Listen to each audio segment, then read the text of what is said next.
হযরত ওমর ইবনে খাত্তাব রাদিয়াল্লাহু তাআলা আনহু তিনি বলেন, আর রিবা ওয়ার রাইবা, রিবাকেও ছেড়ে দাও, সুদকেও ছেড়ে দাও, যেটার মধ্যে সুদের সন্দেহ হয় ওটাকেও তোমরা ছেড়ে দাও। তোমার হাজিরিন, তো মহান আল্লাহ তাআলা এখানে বলতেছেন, ইয়া আইয়ুহাল্লাযীনা আমানুত্তাকুল্লাহ, এই ঈমানদারগণ তোমরা আল্লাহকে ভয় করো। আল্লাহ তাআলা সব কিছু করতে পারেন, তিনি গায়রে মুহতাজ, তিনি বলতে পারেন, মুখেরও তিনি মুহতাজ নন, তিনি চলতে পারেন, পায়েরও মুহতাজ নন, তিনি শুনতে পারেন, কানেরও মুহতাজ নন। কল্পনা করতে পারি? এটাই হলো রব। কার ঘর মসজিদে এসে কোরআনের আলোচনায় বসার তৌফিক দান করেছেন, আমরা সকলেই শুকরিয়া তান বলি আলহামদুলিল্লাহ। তোমার হাজিরিন, আমাদের আলোচনা চলতেছিল যে আয়াতটি আমি তেলাওয়াত করলাম, এই আয়াতের উপর গত জুমায় এই আয়াতের শানে নুজুল, নাজিল হওয়ার প্রেক্ষাপট সম্পর্কে বিস্তারিত আলোচনা হয়েছে। মহান আল্লাহ তাআলা বলেন, ইয়া আইয়ুহাল্লাযীনা আমানুত্তাকুল্লাহ, হে ঈমানদারগণ তোমরা আল্লাহ তাআলাকে ভয় করো। ওয়াযারু মা বাকিয়া মিনার রিবা, ওয়াযারু এবং ছেড়ে দাও, পরিত্যাগ করো, মা বাকিয়া মিনার রিবা, রিবার যে অবশিষ্ট রয়েছে তা, ইন কুনতুম মুমিনিন, যদি তোমরা মুমিন হয়ে থাকো। তোমরা যে হাজিরিন, মহান আল্লাহ তাআলা এখানে যারা ঈমানদার তাদেরকে সম্বোধন করে বলতেছেন, ইত্তাকুল্লাহ, আল্লাহকে ভয় করো। যারা মুমিন তাদেরকে আল্লাহ তাআলা বলতেছেন আল্লাহকে ভয় করো। মুফাসসিরিনে কেরাম বলেন, এই আয়াতের দ্বারা দুইটি বিষয় জানা যায়। একটি হলো যারা ঈমানদার তাদের ঈমান বাড়ে এবং কমে। কোন ব্যক্তি যদি শতভাগের মধ্যে শতভাগ ঈমানদার থাকে তো তাদেরকে আল্লাহ তাআলা সম্বোধন করে বলবেন না ইত্তাকুল্লাহ, যে তোমরা আল্লাহকে ভয় করো। তারা তো এমনি পরিপূর্ণ শতভাগ ঈমান। তার মানে ঈমান মানুষের বাড়ে এবং কমে। যখন কোরআন আর সুন্নাহর আলোচনা শুনে তখন তার ঈমান বৃদ্ধি পায়। যখন কোরআন সুন্নাহর বিরোধী কোনো কিছু শোনে তখন তার ঈমান কমতে কমতে একবারে শেষ পর্যায়ে চলে যায়। এ কারণে মুহাম্মদুর রাসূলুল্লাহ সাল্লাল্লাহু আলাইহি ওয়াসাল্লাম তিনি সাহাবা কেরাম রিদওয়ানুল্লাহি তাআলা আলাইহিম আজমাইন তাদেরকে দ্বীনি সম্পর্কে আলোচনা শোনাতেন, আলোচনা করতেন। যখন যে আয়াত নাযিল হতো রাসূল করিম সাল্লাল্লাহু আলাইহি ওয়াসাল্লাম সাহাবা কেরাম রিদওয়ানুল্লাহি তাআলা আলাইহিম আজমাইন তাদেরকে বসিয়ে ওই আয়াত শুনিয়ে দিতেন এবং এটার উপর তিনি কি করতেন? বর্ণনা করতেন, বয়ান করতেন, যেগুলিকে আমরা কি বলি? হাদিস বলি। তোমার হাজিরিন, তাহলে ঈমানদারদের জন্য কোরআন আর সুন্নাহর আলোচনা শোনাটা কি আবশ্যক, যাতে তার ঈমান কি থাকে? ঠিক থাকে। ঈমান কমে গেলেও যাতে আবার বৃদ্ধি পায়। কোরআনে কারীমের মধ্যে আল্লাহ তাআলা বলেন, ওয়াযাক্কির ফাইন্না যিকরা তানফাউল মুমিনিন, হে নবী আপনি আলোচনা করুন। ফাইন্না যিকরা তানফাউল মুমিনিন, কারণ আলোচনা মুমিনদের জন্য উপকারী। যারা মুমিন তাদের জন্য উপকারী, মানে যার যে পরিমাণ ঈমান কমে গেছে এই আলোচনা শোনার দ্বারা তার ঈমান কিছু হয়, কিছুটা বৃদ্ধি পায়। মুফাসসিরিনে কেরাম বলেন, এই সুদের আয়াত যখন নাযিল হয় রাসূল করিম সাল্লাল্লাহু আলাইহি ওয়াসাল্লাম সাথে সাথে মিম্বারে উঠে তিনি সাহাবা কেরাম রিদওয়ানুল্লাহি তাআলা আলাইহিম আজমাইন তাদেরকে এই আয়াত শুনিয়ে এই আয়াতের উপর আলোচনা কর। হযরত ওমর ইবনুল খাত্তাব রাদিয়াল্লাহু তাআলা আনহু তিনি বলেন, সূরাতুল বাকারার শেষে রিবার যে আলোচনা কোরআনের আয়াত নাজিল হয়েছে, এটা হলো আল্লাহর রাসূলের শেষ পর্যায়ে। আল্লাহর রাসূলের শেষ পর্যায়ে শেষের দিকের আয়াত যে বিধানগুলি আছে তার মধ্যে একটি। আর আমরা জানি যেগুলি পূর্বের বিধান থাকে, কোন কোন বিধান শেষের দ্বারা কি হয়ে যায়, মানসুখ হয়ে যায়। হয়তো কোরআনের আয়াত নাজিল হয় যার দ্বারা পূর্বের বিধানকে রহিত করে দেওয়া হয়, অথবা মুহাম্মদুর রাসূলুল্লাহ সাল্লাল্লাহু আলাইহি ওয়াসাল্লাম তাকে আল্লাহ তাআলা ওহী দান করেন, তিনি কি করে দেন, হয়তো পূর্বে একটা বলেছিলেন বিধান ওরকমই ছিল, পরে আল্লাহর রাসূল ওই বিধানকে কি করে দেন, মানসুখ করে দেন, রহিত করে দেন। ঠিক কোরআনের আয়াতও এরকম। এ কারণে স্বাভাবিকভাবে হাদিসের মধ্যে আমরা কি পাই, ইখতিলাফ। ইখতিলাফ পাওয়ার অনেক কারণ আছে, তার মধ্যে একটি হলো, এটাও একটি কারণ। শুরুতে আল্লাহ রাসূল যা বলেছিলেন, শেষে আল্লাহ তাআলার পক্ষ থেকে অনুমতি হয়েই তিনি কি করেন, পূর্বের কথাকে রহিত করে দেন, মানসুখ করে দেন। হয়তো এমন একটা বর্ণনা করেন, এমন একটা নির্দেশ দেন যে পূর্বের বিধানটার বিপরীত, তার মানে ওটা কি হয়ে গেছে, পূর্বের বিধান মানসুখ হয়ে গেছে। তো সুদের যে আয়াত, এটা হলো শেষের দিকে। হযরত ওমর ইবনুল খাত্তাব রাদিয়াল্লাহু তাআলা আনহু তিনি বলেন, এটা শেষের দিকের আয়াত, আল্লাহর রাসূলের ওফাতের কিছুদিন পূর্বের আয়াত। আর তিনি কি বলেন, ওয়ালাম ইউবাইয়িনহু, আল্লাহর রাসূলের ওফাত হয়ে গেল, কিন্তু তিনি বিস্তারিত বর্ণনা করে যেতে পারেননি। তাহলে তোমরা কি করবে, তোমরা সুদকে ছেড়ে দাও, সন্দেহকেও ছেড়ে দাও। রিবা ওয়ার রাইবা, হযরত ওমর ইবনুল খাত্তাব রাদিয়াল্লাহু তাআলা আনহু তিনি বলেন, আর রিবা ওয়ার রাইবা, রিবাকেও ছেড়ে দাও, সুদকেও ছেড়ে দাও, যেটার মধ্যে সুদের সন্দেহ হয় ওটাকেও তোমরা ছেড়ে দাও। তো মহান আল্লাহ তাআলা এখানে কি বলতেছেন, ইয়া আইয়ুহাল্লাযীনা আমানুত্তাকুল্লাহ, আল্লাহকে ভয় করো। হযরত ওমর ইবনুল খাত্তাব রাদিয়াল্লাহু তাআলা আনহু তিনি কি বলতেন, যেটা সন্দেহযুক্ত, তোমার কাছে স্পষ্ট নয় এটা সুদ কি সুদ না, ওটাকেও তুমি ছেড়ে দাও, তার ভয়ে, আল্লাহর ভয়ে।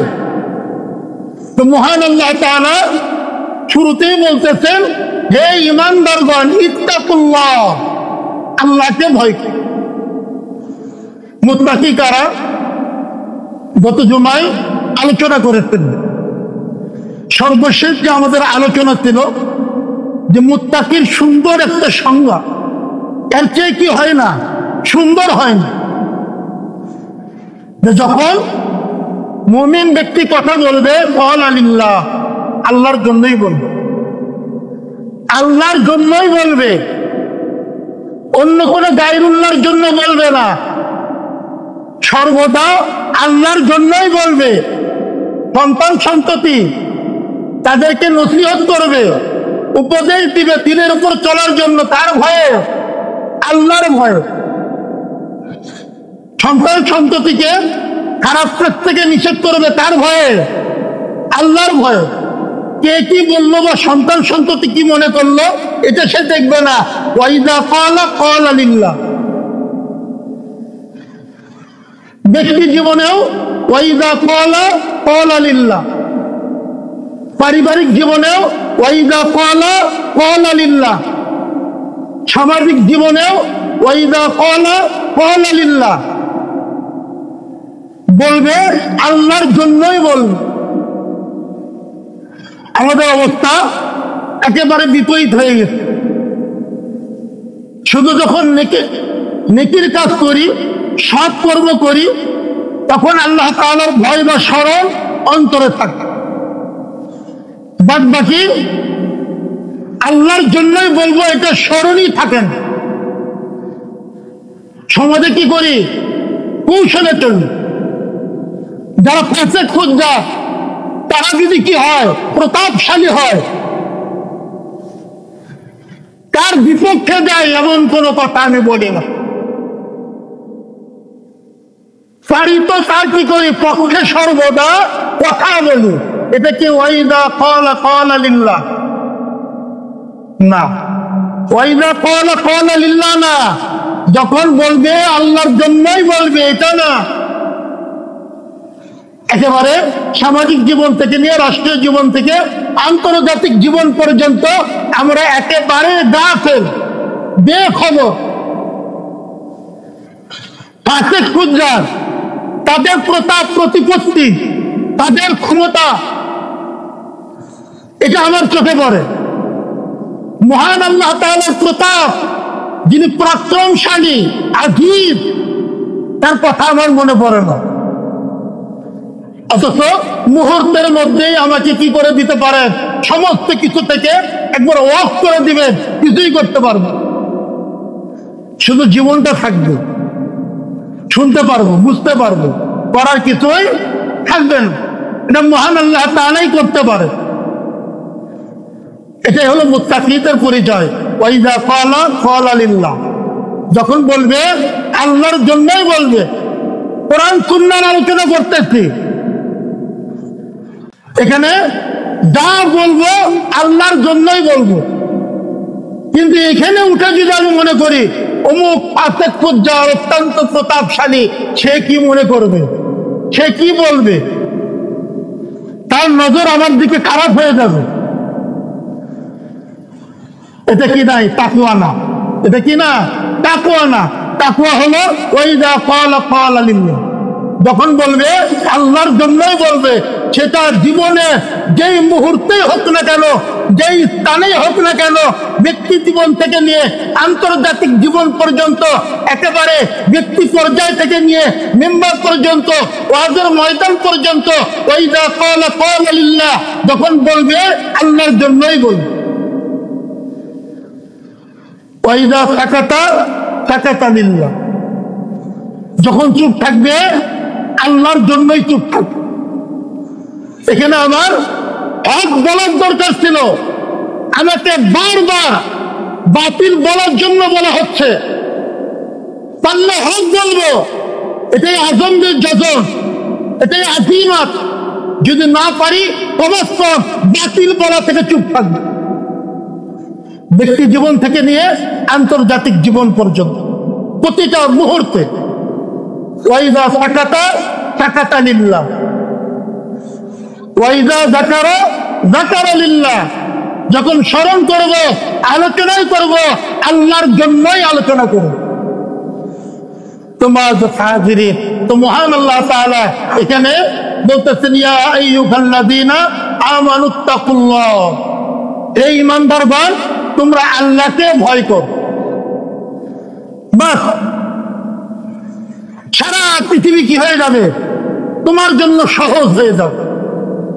এহকালও কল্যাণকর হবে, পরকালও তোমার জন্য কল্যাণকর হবে। এরপরে বলতেছেন ওয়াজদারু, এবং তোমরা কি করো, পরিত্যাগ করো। মা বাকিয়া মিনার রিবা,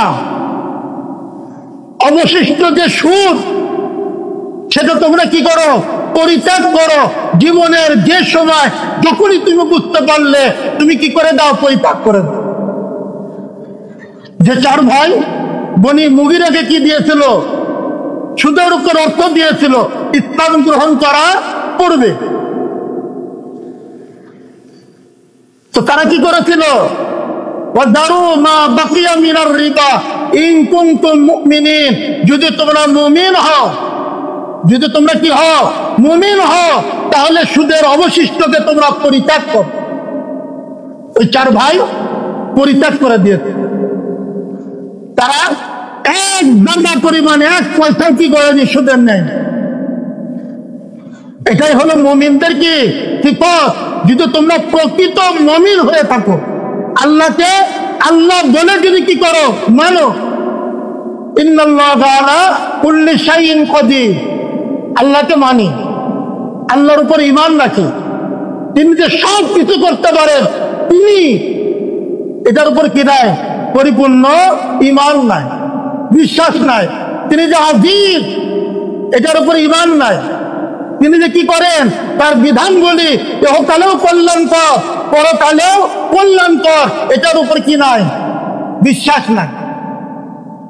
রবকে রব বলে মানে, কিন্তু কি এটার উপর আমার বিশ্বাস নেই। বলি তিনি আমার প্রভু, তিনি আমার রব, আর ইহকালে কল্যাণ তার দিকে খুঁজি। ইহুদি এবং নাসারা তাদের দিকে তাকিয়ে থাকি, তাদের যে কি রয়েছে, রুসুম রেওয়াজ রয়েছে, ওটাকে আমার জীবনের জন্য কল্যাণকর মনে করি।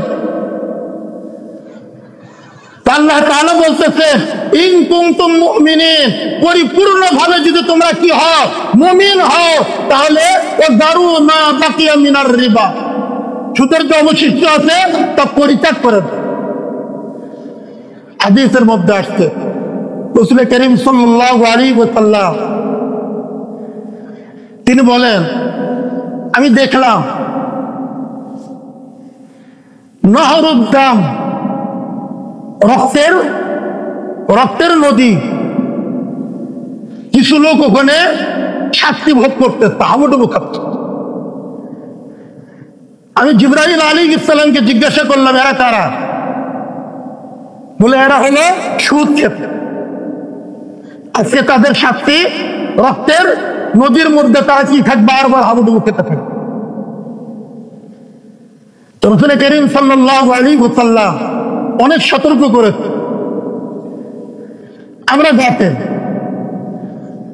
গাফেল হতে পারি না, যেখানে স্বয়ং সহিহ হাদিসের মধ্যে রাসূল করিম সাল্লাল্লাহু আলাইহি ওয়াসাল্লাম বলেছেন, আদনাহা, সর্বনিম্ন তার স্তর, সুদ খাওয়া সর্বনিম্ন স্তর, সর্বনিম্ন গুনাহ, কাইফিয়ানি রজুলি উম্মাহ, ওই ব্যক্তি তার মাতার সাথে জিনা করার সমতুল্য। সহিহ হাদিস, এর চেয়ে জঘন্য আর কিছু হতে পারে না। আমি তো 50 বছর ধরে নামাজ পড়তেছি, অন্তরের মধ্যে থেকে কোনো সময় আমার চিন্তা ভাবনা আসছে, এই যে সিস্টেম, যে সিস্টেমের মধ্যে কে ফাসিক, কে ফুজ্জার, কে মুমিন, কে মুসলমান দেখা দেখি না, সবার একই সিস্টেমে চলতে হবে। এটার যে ফিল্টার, এখানে ইসলামের সমস্ত কিছুকে নিচে ফেলে দিবে, কুফার গোষ্ঠীর যে তাদের চিন্তা চেতনা, ওটার মধ্যে আমাকে ঢুকতে হবে। তার মধ্যে একটি হলো অর্থনীতি, অর্থ ব্যবস্থা। কোন অর্থ ব্যবস্থার মধ্যে আমরা বসবাস করতেছি, এটাকে যে পরিবর্তন করতে হবে, এই পরিবর্তন করার চিন্তা ভাবনা আমার মধ্যে যদি না থাকে, ইমানের সর্বনিম্ন স্তর, তা থেকেও আমি কি হয়ে যাব, বঞ্চিত হয়ে যাব।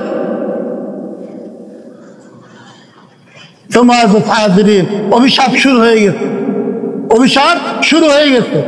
কিয়ামতের পূর্ব অবস্থায় আমরা কি করতেছি, অবস্থান করতেছি।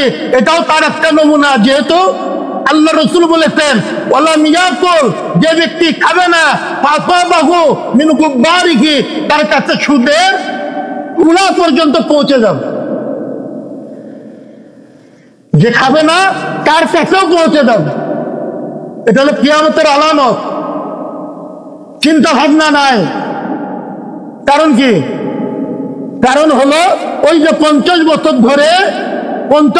ধরে এই চিন্তা ভাবনা, কোনো কথা আমরা শুনিনি, সর্বদাই শুনেছি নামাজ রোজা হজ যাকাত। তো আমরা নামাজ রোজা হজ যাকাতকে পূর্ণাঙ্গ দিন মনে করেছি, পূর্ণাঙ্গ দিন। নামাজ রোজা হজ যাকাত দিনের স্তম্ভ, এটা সারা দিন হয় না, কিন্তু এটা পূর্ণাঙ্গ দিন নয়। পুরো একজন ব্যক্তির জন্ম থেকে নিয়ে মৃত্যু পর্যন্ত যেখানে তার পদক্ষেপ, যেখানে তার বিচরণ, সবগুলি হবে দিনের ভিত্তিতে। এটাই হলো পূর্ণাঙ্গ দিন।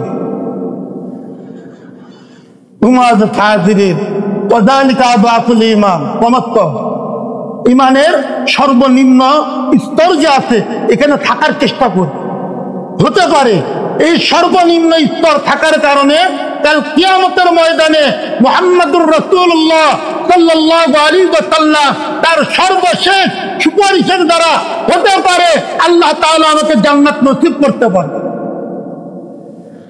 এটার থেকে যদি বের হয়ে যায়, এটার থেকেও যদি বের হয়ে যায় তাহলে থাকবে না।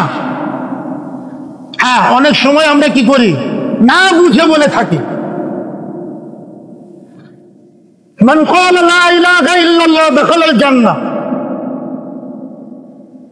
যে ব্যক্তি বলবে লা ইলাহা ইল্লাল্লাহ দাখালাল জান্নাহ, জান্নাতে পৌঁছে যাবে। কথা সত্য, কথা কি সত্য। যে সাহাবী বর্ণনা করেছেন ওই সাহাবী আল্লাহর রাসূলকে বলছেন আমি কি বাইরে যা বলতে পারি? হ্যাঁ, আমার অনুমতি আছে, তুমি বলো। ওই সাহাবী খুশিতে সবার কাছে ঘোষণা করেছেন মান ক্বালা লা ইলাহা ইল্লাল্লাহ দাখালাল জান্নাহ, যে ব্যক্তি বলবে লা ইলাহা ইল্লাল্লাহ সে জান্নাতে প্রবেশ করবে। তোমার সাহাবীরে কিন্তু লা ইলাহা ইল্লাল্লাহ এটার অর্থ কি জানি? বা যেটা জানি ওটা কি এটার অর্থ? বা যেই আমরা হাকিকত জানি এটা কি এটার হাকিকত? ভুল শিখানো হচ্ছে। তোমার বারবার আলোচনা করা দরকার, কি বারবার আলোচনা করা দরকার। যেই কালিমা ইসলাম গ্রহণ করার যেই কালিমা, ওটাই যদি আমি না জানি ইসলামের আর বিধানগুলি কি জানবো? তোমার এই কালিমার মধ্যেও আল্লাহ তাআলা বলতেছেন দুইটা পাঠ, লা ইলাহা ইল্লাল্লাহ মুহাম্মাদুর রাসূলুল্লাহ, দুটা পাঠ।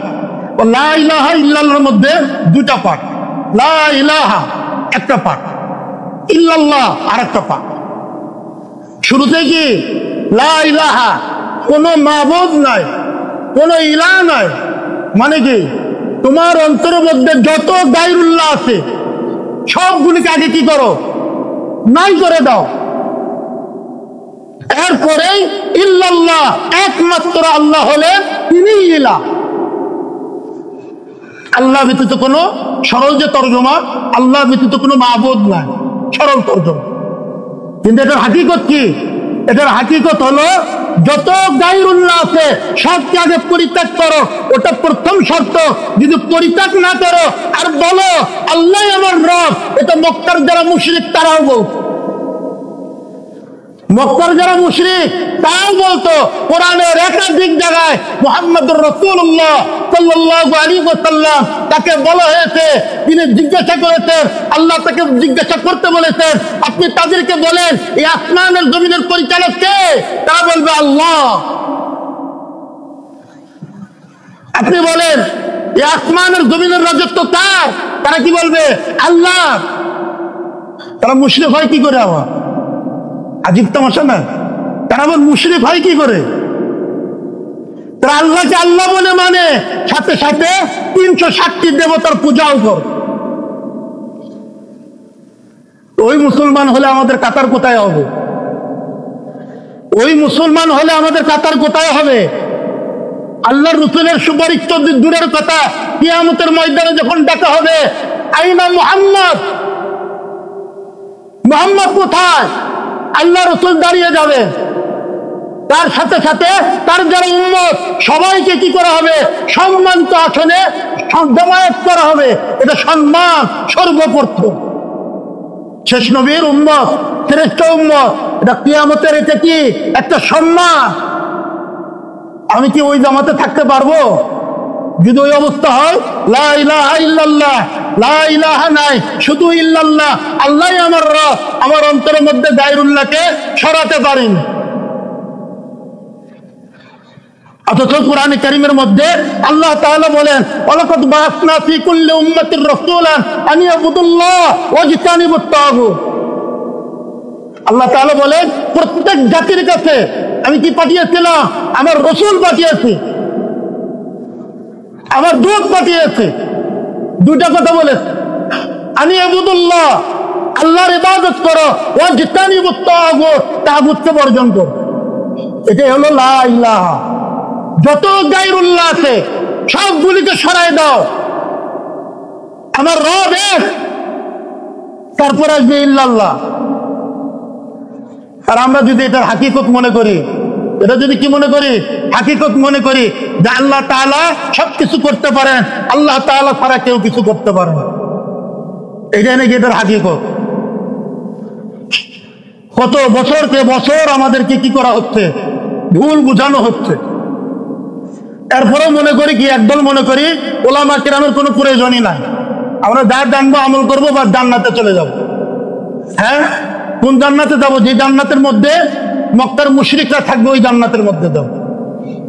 অবস্থা কি হবে? এরকম হবে। স্পষ্ট কোরআনের আয়াত,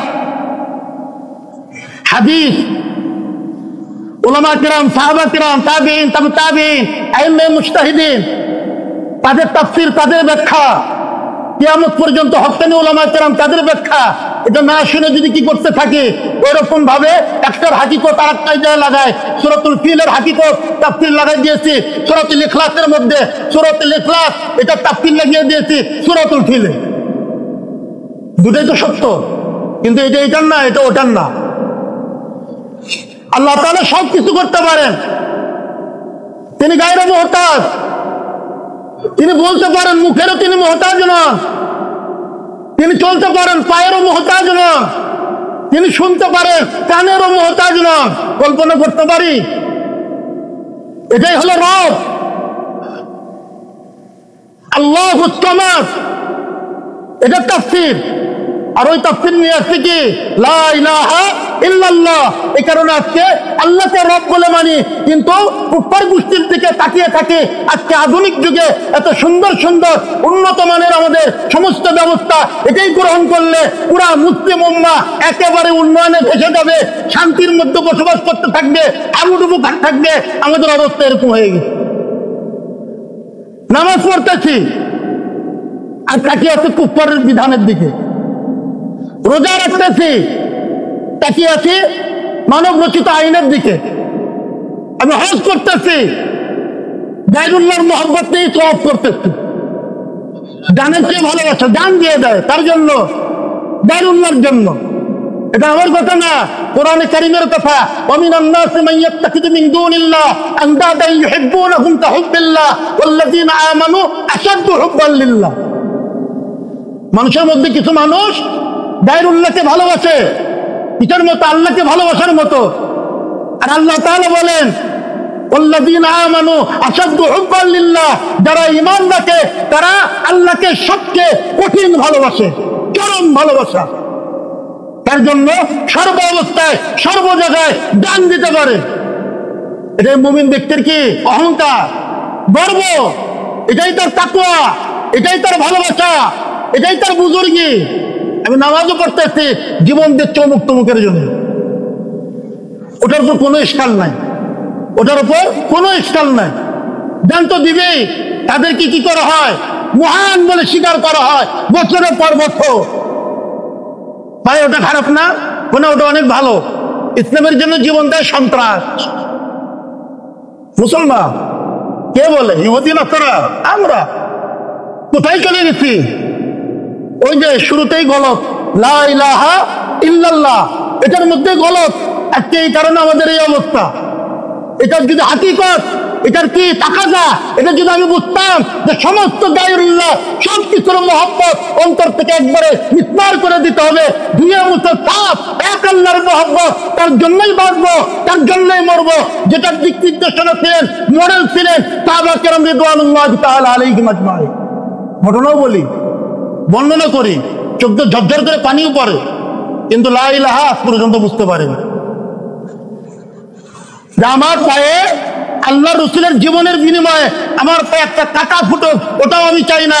আমার জীবনের বিনিময়ে আল্লাহ রসুলের পায়ে একটা কাঁটা ফুটুক, ওটাও আমি চাই না। মানে আল্লাহ রসুলকে একটা কাঁটা ফুটবে আর আমি বেঁচে যাবো, ওটাও আমি চাই না। এক কাঁটা যাতে না বেঁধে, তার জন্য আমি জীবন দিয়ে দেবো। আল্লাযীনা আমানু আশাদ্দু হুব্বান লিল্লাহ, এটাই হলো লা ইলাহা ইল্লাল্লাহ। এই কালিমা যদি আমাদের কি হয়ে যায়, সঠিক হয়ে যায়, সহি হয়ে যায়, আর কিছু বলতে হবে না, আর কিছু বলতে হবে না। একমাত্র আল্লাহর জন্যই বাঁচবো, আল্লাহর জন্যই মরবো। এই কালিমা সহি না থাকার কারণে আজকে আমাদের অবস্থা এটাই আল্লাহ রাসূল বলতেন, মান ক্বালা লা ইলাহা ইল্লাল্লাহ দাখালাল জান্নাহ, যে ব্যক্তি বলবে, হাকিকতান বলবে লা ইলাহা ইল্লাল্লাহ দাখালাল জান্নাহ, সে জান্নাতে প্রবেশ করবে। এক দাররা পরিমাণ কি নয় সন্দেহ। অথচ আজকে আমাদের অবস্থা ওয়াযালিকা আযআফুল ঈমান, ঈমানের যে সর্বনিম্ন স্তর ওটার থেকে আমরা মাহরুম হয়ে যাচ্ছি। যেটা তোমাদের মধ্যে হইতে কোন ব্যক্তি যদি গর্হিত কাজ করতে দেখে তাহলে কি করবে? মান রাআ মিনকুমুল মুনকারা ফালিয়ুগাইয়িরহু বিয়াদিহি, হাতের দ্বারা এটাকে পরিবর্তন করে দিবে। এটা তর্জমানের সময় আমরা কি করি? বাধা দিই। বাধার কোনো কথাই নাই এখানে। গায়্যারা ইউগাইয়িরু তাগয়ির, পরিবর্তন করে দেওয়া হাতের দ্বারা। যেখানে গুনাহ হচ্ছে, জিনা হচ্ছে, বিবাহের প্রচলন করে দেওয়া। মানুষ জিনা করবে না, বয়স হলে বিবাহ করে নেবে, এটা। আর আজকে আমরা কি? আজকে আমরা ওই যে কুফফার গোষ্ঠীর তন্ত্র মন্ত্র, ওটাকে আমাদের জীবনের জন্য মাকসাদ, মূল উদ্দেশ্য, ওটার মধ্যে শান্তি খুঁজতেছি, ওটার মধ্যে কল্যাণ খুঁজতেছি, ব্যক্তি জীবন থেকে নিয়ে আন্তর্জাতিক জীবন পর্যন্ত। এ কারণে বিবাহের বয়স হয়ে গেছে, তার দরকার, কিন্তু তুমি এখনো সরকার কর্তৃক নির্ধারিত বয়স হয়নি, তোমার বিবাহ করা যাবে না। কেউ যদি করতে বসে, প্রশাসন এসে ভেঙে দিচ্ছে। কারা? মুসলমান। আইন করছে কারা? মুসলমান।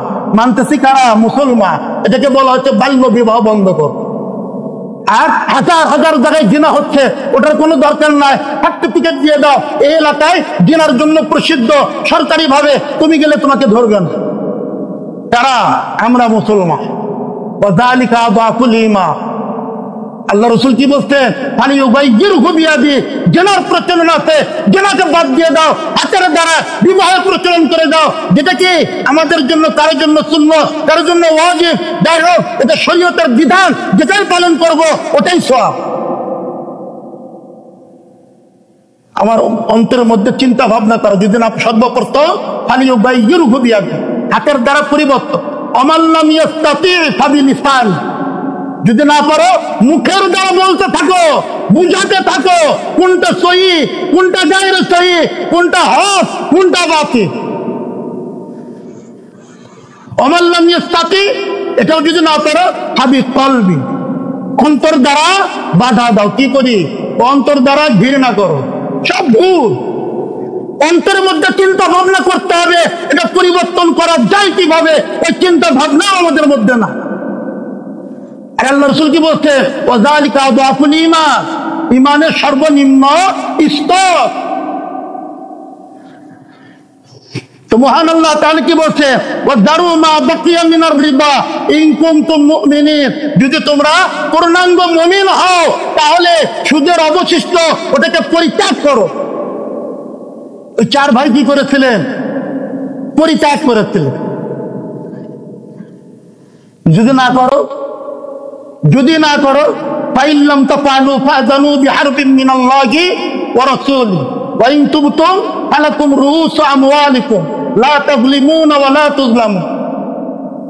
তারপর আল্লাহ তাআলা কি করতেছেন? কঠোর হুমকি দিচ্ছেন, ধমকি দিচ্ছেন, সতর্ক বার্তা, ঘোষণা, বিপদ সংকেত। ওয়া ইল্লাম তাফআলু, যদি তোমরা এটা না করো, সুদকে না ছাড়ো, ফাযানু, তার তোমরা জেনে রাখো, বিহারবিন মিনাল্লাহি ওয়া রাসূলিহি, আল্লাহ আল্লাহ রাসূলের পক্ষ থেকে যুদ্ধের ঘোষণা নাও।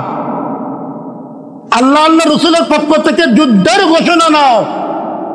ওই যে চার ভাই, তারা যখন ছেড়ে দিয়েছিল, অনেক বিরাট একটা অঙ্কের অর্থ। কেউ তাদেরকে বলেছিল, এতগুলা টাকা তুমি ছেড়ে দিলে? তো তারা কি বলেছিল? উত্তর কি দিয়েছিল? নতুন মুসলমান হয়েছে চার ভাই, উত্তর কি দিয়েছিল? সারা পৃথিবী মিলে কি আল্লাহর সাথে যুদ্ধ করতে পারবে? সেই ঘোষণা আসছে। এটা হলো সাহাবা। একদিনের জন্য আল্লাহ রসুলকে পেয়েছেন, তারা সাহাবা। ইমানের চোখে দেখেছেন, ইমানি অবস্থায় ছিলেন, তারা হলেন কি? সাহাবা। তাদেরই হলো মর্যাদা। চলে আসছে ফাইল্লাম তাফআলু ফাযানু বিহারবিন মিনাল্লাহি ওয়া রাসূলিহি, কোন ব্যক্তি যদি এটা পরিত্যাগ করতে না পারে, আল্লাহর বিধানকে না মানে, তাহলে জেনে রাখো আল্লাহ আল্লাহ রাসূলের পক্ষ থেকে তোমাদের বিরুদ্ধে যুদ্ধের ঘোষণা। মুফাসসিরিনে কেরাম বলেন কি যুদ্ধের ঘোষণা, এটা কি সম্ভব? অসম্ভব। বিরাট বড় বড় প্রতাপশালী বাচ্চা তারাও যুদ্ধের ঘোষণা করেছিল, ধ্বংস হয়ে গেছে, তাদের কোনো নাম নিশানা পর্যন্ত নয়, আল্লাহ রাখেননি। আমি কোথাকার কি? তোমার হাজিরিন, তাহলে আল্লাহ তাআলা শুধু যুদ্ধের ঘোষণা দিলেন আর কিছু? যুদ্ধের ঘোষণা দিলেন এই পর্যন্ত শেষ? রাইয়াতুল মুফাসসিরিন হযরত আব্দুল্লাহ ইবনে আব্বাস রাদিয়াল্লাহু তাআলা আনহু তিনি কি বলেন, যারা সুদ ছাড়বে না এরা কয় হবে? দুই প্রকার। এক, হয়তো এককভাবে, হয়তো কি এককভাবে তাদেরকে বন্দী করা হবে, তওবার জন্য বারবার বলা হবে, যদি তওবা করে ফিরে দেয় তাহলে তারা মুক্ত, আর যদি তওবা না করে না ছাড়ে তাহলে তাদের গর্দান উড়িয়ে দাও। এটাই হলো বিধান, এটাই হলো বিহারবিন মিনাল্লাহি ওয়া রাসূলিহি। আর যদি একটা দল হয় সুসজ্জিত দল, অনেক পরাক্রমশালী, অনেক পাওয়ার, বলছে ইমামুল মুসলিমিন, মুসলিম উম্মার রাষ্ট্রপ্রধান, ইমাম, নেতা, তারা তাদের বিরুদ্ধে যুদ্ধের ঘোষণা দিবে। যতক্ষণ পর্যন্ত তারা না মানবে তাদের বিরুদ্ধে যুদ্ধ করা হবে। যুদ্ধ যদি সবাই মরে যায় করার কিচ্ছু নাই। এটা কেমন? মুফাসসিরিনে কেরাম বলেন এটা হলো ওই মাসালার মতো কোন এলাকায় যদি আযানকে একবার পরিত্যাগ করে দেওয়া হয়, তারা একমত হয়েছে আযান দেব না, তাহলে মুসলিম উম্মার প্রধান, মুসলিম উম্মার যারা নেতা, তারা তাদের বিরুদ্ধে কি করবে? যুদ্ধের ঘোষণা দিবে, যতক্ষণ পর্যন্ত তা থেকে ফিরে না আসে। এটা হলো ইসলামের কি বিধান। আজকে আমাদের অবস্থা কি? ইহুদি নাসরা বলার দরকার নেই, আমরাই বলি আযান হলো কি? আযান শব্দ দূষণ, নাউযুবিল্লাহি মিন যালিক। মুসলমান নামাজও পড়তেছে, মরার পরে তার যদি কোনো ইমাম জানাজা না করে ইমামতি শেষ। এই হলো অবস্থা, এই হলো আমাদের অবস্থা। আর বলে বাইতুল্লাহ আল্লাহর ঘর, আল্লাহর বিধান চলে না, মর্জি চলে। কার? ফাসিক ফুজ্জার আমাদের মর্জি চলে। আমরা আল্লাহর গোলাম, তাদের মর্জি চলে, আল্লাহর মর্জি চলে না। কোন ব্যক্তি যদি এমন কথা বলে তাহলে তার ইসলামে বিরাট কঠোর শাস্তি রয়েছে। এই শাস্তি তো দূরের কথা, তাকে জানাজা করে ইসলামের মতে কবরে রাখার সময় কি বলা হয়? বিসমিল্লাহি আলা মিল্লাতি রাসূলিল্লাহ, কি বললে হবে? সারা পৃথিবীর মানুষ যদি বলে আল্লাহর রাসূলের মিল্লাতের উপর রেখে গেলাম, শাস্তি কম হবে নাকি? হবে না। ওটার জন্যই আমরা কি ব্যস্ত। ইবলিস শয়তানের কি হাজার হাজার কি নিঃসৃত ধোঁকা, তার মধ্যে এটা একটা ধোঁকা। মৃত্যুর পরে এমন অবস্থা হয়ে যায় যে ওই ব্যক্তি যেন আল্লাহর ওলি ছিল, আর তার যে আত্মীয় স্বজন আছে সবাই আল্লাহর কি ওলি। ইমাম সাহেব কিচ্ছু জানে না কি করে কি করতে হবে। ইমাম সাহেব তো উল্টা কি পরামর্শ, এটা করেন, ওটা করেন, অমুক করেন, তমুক করেন। কিন্তু যতদিন জীবিত ছিল একদিনও বলেনি চলো আযান হয়েছে নামাজ পড়ে দেন, নামাজ পড়তে দেন, একদিনও বলেন এটা খারাপ, এটা করো না, এটা জায়েজ নাই, এটা হারাম, সুদ হারাম, নিজের মায়ের সাথে জিনা করার মতো, এটা ছেড়ে দাও, একদিনও বলেনি। বরং কি সুদ কারবারি যারা করে, ব্যাংকের চাকরি যারা করে, তাদের সাথে একবারে সম্পর্ক করার জন্য ব্যস্ত। মেয়ে করলে তাকে বউ বানানোর জন্য ব্যস্ত, আর ছেলে করলে তাকে জামাই বানানোর জন্য ব্যস্ত। এটাই কি যালিকা আদাফুল ঈমান। আমাদেরকে কি করতে হবে? এখান থেকে উঠতে হবে। মডেল থাকবে তারা সাহাবা কেরাম রিদওয়ানুল্লাহি তাআলা আলাইহিম আজমাইন। কোরআন সুন্নাহ আছে, তারাকতু ফীকুম আমরাইন লান তাদিল্লু মা তামাসসাকতুম বিহিমা কিতাবাল্লাহি ওয়া সুন্নাত রাসূল। আল্লাহ রাসূল থাকবেন না, অপথ হয়ে গেছে, তিনি থাকবেন না, কিন্তু তিনি বলে গেছেন দুটা জিনিস আমি রেখে গেলাম, লান তাদিল্লু, তোমরা কখনোই পথভ্রষ্ট হবে না। আল্লাহ রাসূলের ওয়াদা, তার সার্টিফিকেট, সেটা হলো সেটা যদি তোমরা আঁকড়িয়ে ধরো, সেটা কি কিতাবুল্লাহি ওয়া সুন্নাত রাসূল। ধরবো কিভাবে? হয় নিজে আলেম হব, অথবা আলেমের স্বর্ণপন্ন হব। নিজে একজন কি হব? অভিজ্ঞ আলেম হব, অথবা কি আলেমের স্বর্ণপন্ন হব, অথবা কি তার মতো তার কথা শুনে চলাফেরা করবো, অথবা তার সাথে কি রাখবো, মহব্বত রাখবো। হযরত কাতাদা রাদিয়াল্লাহু তাআলা আনহু এটাই বলেছেন, বারংবার স্মরণ করিয়ে দেয়, কোন আলিমান আও মুতাআল্লিমান আও মুস্তামিআন আও মুহিব্বান ওয়ালা তাকুনিল খামিসাতা ফাতালিকা। পঞ্চম নম্বর হতে যাও না, তুমি ধ্বংস হয়ে যাবে। আজকে আমাদেরকে পঞ্চম নাম্বারই বানানো হচ্ছে, পঞ্চম নাম্বারই বানানো হচ্ছে। নিজে নিজে আলেম, আর কোরআন সুন্নাহকে ধরতে হবে, হয় নিজেকে আলেম হতে হবে, অথবা আলেমের হক্কানি আলেমের স্বর্ণপন্ন হতে হবে। আর আজকে স্মরণে হচ্ছে তুমি কোরআন আর হাদিস আছে ওটা পড়ো, মানো, কোন আলেমের স্বর্ণপন্ন হওয়ার কোনো দরকার নেই। তার মানে কি? এই একটা কথার মানে কি? তোমাকে আমি শয়তান বানাতে চাই, চলে আসো, আমার জামাতে শরীক হয়ে যাও, আমার দলে শরীক হয়ে যাও। কোন আলিমের দরকার নাই, কোরআন সুন্নাহর বাংলা আছে, বাংলা পড়ো, যতটুকু জানবে ওটারই তুমি আলেম। সুতরাং কোন আলেমের স্বর্ণপন্ন হওয়ার দরকার নেই। চলে আসো আমাদের সাথে, তাদের সাথে ইবলিস শয়তানের দলে চলে আসো। এই কারণে আজকে আমাদের কি এই অবস্থা, একটা কালিমা তারও হাকিকত জানি না, আর কি বিআরবিন মিনাল্লাহি ওয়া রাসূলিহি এটাও জানি না। আবার কি বলি, শব্দ দূষণ। আজান হলো কি শব্দ দূষণ, কেউ নাই, কেউ নাই। এরপরে কোন এলাকায় পার্শ্ববর্তী দেশে আজান বন্ধ করে দেওয়া হচ্ছে তা না, মাইক ভেঙে ফেলো, যে মিনারে মাইক থাকে মিনার ভেঙে ফেলো, যে মসজিদে মিনার থাকে ওই মসজিদও ভেঙে ফেলো। আমাদের কোনো কথা না, অন্তরে কোনো ফিকির নাই।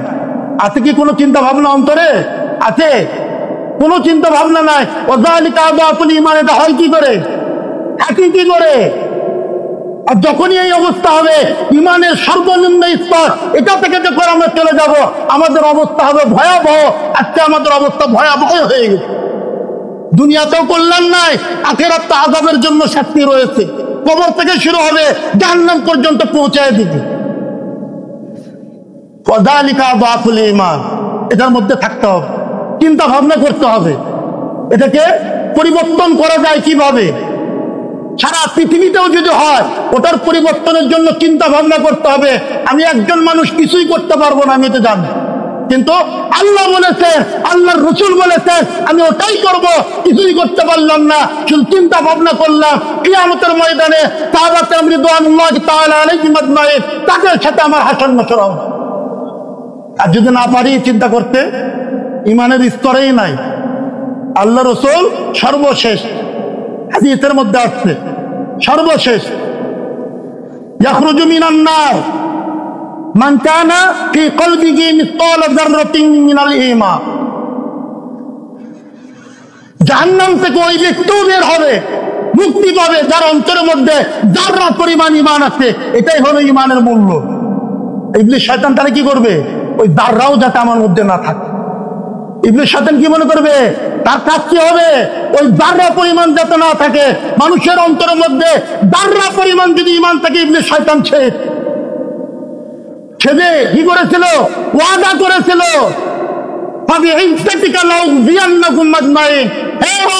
আপনার ইজ্জতের কসম, আমি সবাইকে গুমরাহ করে ছাড়ব।